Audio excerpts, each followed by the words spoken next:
Muy contento, obviamente. Spain আমাদের কাছে পাত্তাই পাবে না। স্পেনকে হারিয়ে টানা দ্বিতীয়বারের মতো বিশ্বকাপের ট্রফি ঘরে তুলব আমরা। স্পেনের বিপক্ষে মাঠে নামার আগেই কি বললেন আর্জেন্টিনার ফুটবলার আলভারেজ। প্রিয় দর্শক, অবশেষে টানা দ্বিতীয়বারের মতো শিরোপা ঘরে তুলতে সময় এসেছে আর্জেন্টিনার। আর মাত্র একটি ম্যাচ বাকি, সেটি হলো ফাইনাল ম্যাচ।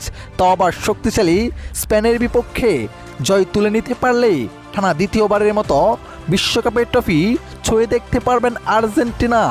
তাই তো আলভারেজ স্পেনের বিপক্ষে মাঠে নামার আগেই তিনি বলেন, স্পেন আমাদের কাছে পাত্তা পাবে না, স্পেনকে উড়িয়ে দেই, বিশ্বকাপের টানা দ্বিতীয় ট্রফি ঘরে তুলব, এরই সাথে চতুর্থবারের মতো বিশ্ব চ্যাম্পিয়ন হব আমরা।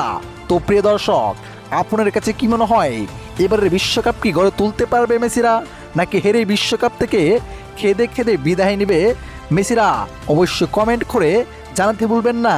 ধন্যবাদ।